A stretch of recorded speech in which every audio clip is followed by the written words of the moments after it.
start, obviously, you and Mahomes don't go against each other, but just this matchup and going against a guy who's achieved what he has, and do you view a game differently as a measuring stick for you in any way? No, not a measuring stick for myself. I mean, I think for this team going into a hostile environment, as you said, playing against a great quarterback, a good offense, great team. I mean, a team that has been the team of the last 2 years or the last few years, I'd say, and just knowing how explosive they are, the star power they have. As I said, going into their environment, it's a great challenge for us as a team. Challenge for our offense and our communication. Challenge for us to just stand and play in the ups and the downs, and excited to go into it and be a great atmosphere and ready to go at it. You had more time to watch football last year. How much did you watch him, and what do you most admire about his game? Yeah, I mean, I did. I watched a lot of football, unfortunately, last year, but just his competitiveness. He never believes he's out of a game, thinks he can make every throw, and I think that's huge at this position, just to have that confidence. I think it goes a long way, and just bleeding to your other teammates, and those guys feeding off of that as well. It's huge, and he's a big-time playmaker. He's a great player, MVP, obviously, Super Bowl MVP, special talent. He make every throw, feels like he's always in the game, rubs off his teammates. Does that remind you of anyone you know? You tell me. I mean, as I said, he's a great player. I mean, I give him all the respect.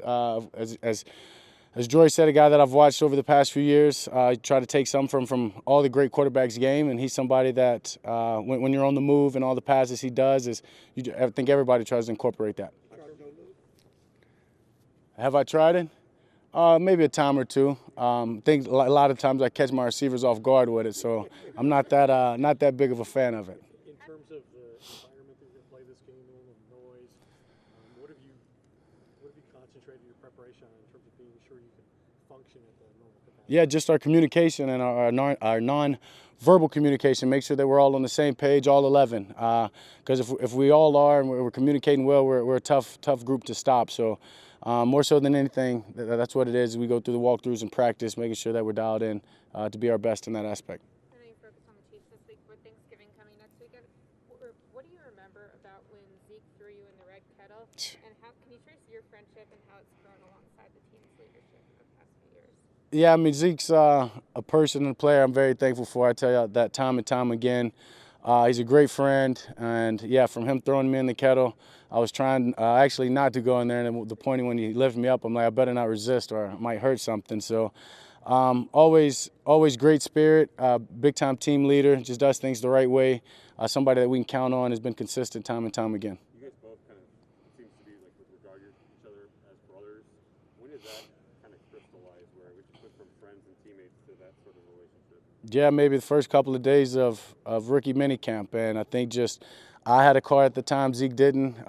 He was riding with me. I tell people all the time he left one of his $5 million signing bonuses in my truck, and I'm like, this is more than I'll make in the next 4 years. Come get this, bud. So I just think from there, just our trust, our friendship, the time that we spent together, as I said, from rookie minicamp has just grown time and time again, and yeah, he's a great person.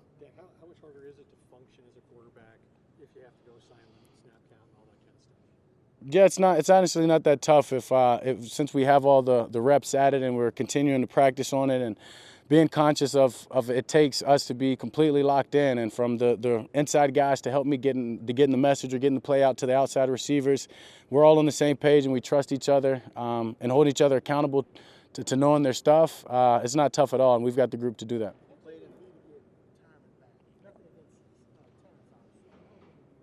Yeah, I mean, it'd be great. I mean, Tyron Smith's a future Hall of Famer, and I mean, just obviously when he's out there, the game becomes easy to him in a sense. So I mean, when you've got that protecting your backside, you feel confident. But I feel confidence in Terrence as well. I mean, it's a guy that's fought his rear end off and time again continues to get better every time he steps out there on the field.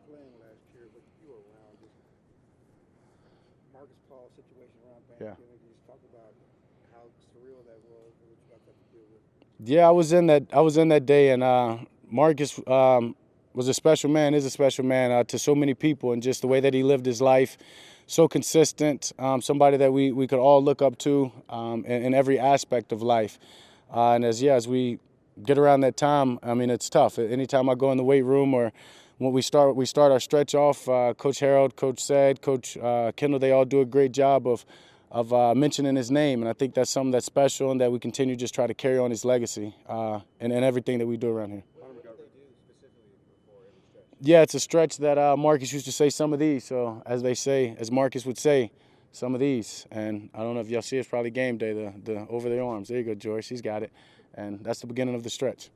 Connor McGovern was pretty much all over the field for you guys on Sunday. What do you think that does for his development, even if he's not always at left guard, just to be all those different spots to get a feel for things? Yeah, he's a smart player, very heady, knows the game really well, and it obviously is very athletic, just as you said, being able to move him all around the field, whether he's at offensive line or whether he's back there in the backfield. He went out for a route the other day, so I mean, and he's quick to remind me, hey, I was open there, and I just said, hey, if I need you, trust me, I'll give it to you. So he's a great player, and his confidence is continuing to grow, and he's just getting better every day on the practice field, and every day we step out there.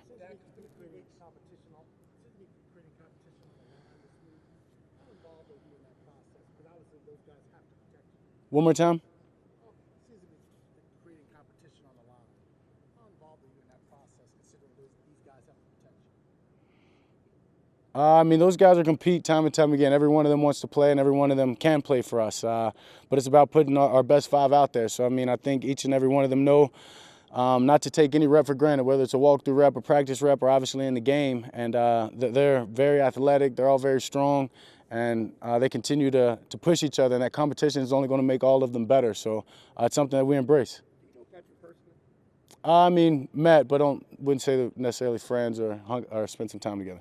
Dak, it's been a couple weeks since your grandmother has passed. How are you doing mentally? How's Tad doing? And how do football players deal with family issues like that at the same time being in such a demanding type of field that you have to be ready to play? Yeah, the family's good. My grandmother lived a great life, and one that we can all inspire to be like. So I mean, I think you got to keep that in mind first and foremost when you're grieving and you're remembering somebody. And for me, football's always been my safe haven, and for me to get peace. So when I'm out here in the lines or I'm studying my film, I'm fortunate to be able to get away from, I guess you can say, the real world. And that's not the case for everybody, I guess. And that's why I say I'm definitely fortunate to be able to go to that space. But for others, it's important and for myself, to lean on your family members, to lean on your teammates, to lean on all the people that help you get through life. And that's your neighbors, as I said, family members, and all the people that you love. And make sure that if you're hurting and if something's going on, you tell them. Well, while you're on the practice field today, the governor of Oklahoma, For sure. as someone who has written a letter to him and the board in that case, can you talk about today's decision and just really kind of what your focus is going forward? Yeah, I mean, I'm thankful for the governor to grant his clemency first and foremost. A lot of prayers have been said. I know there's a lot of people that are supporting Julius and supporting the governor's decision in which he made, and we're all very, very thankful for, and not taking an innocent man's life. So for me, it's just about continuing to do whatever I can to help. And at this point, I know he's serving life with the possibility of parole. So I'm hoping just to continue to push the message and maybe get his case looked at again. I mean, obviously all the holes and unfair trial that he got, maybe we can get him a fair trial and bring all the evidence and the facts of him being innocent. Why does this resonate so much with you? I mean, just when I first heard the story, honestly, it's probably a couple of weeks after my brother passed away, and it was a weird moment of me trying to find myself and trying to do something to help, and which I felt like I didn't help my brother, or I couldn't help my brother. I wanted to help somebody else save their life, and that's where it really hit me. And at that point, I wanted to gather all the evidence and all the information that I could to make sure that I was putting my mind in the right place and putting my foot forward where I believed, and I sincerely do. Dak, how does the success you guys have had on the road, at the Chargers, at Minnesota, at New England, carry over into the way you feel about going into this game?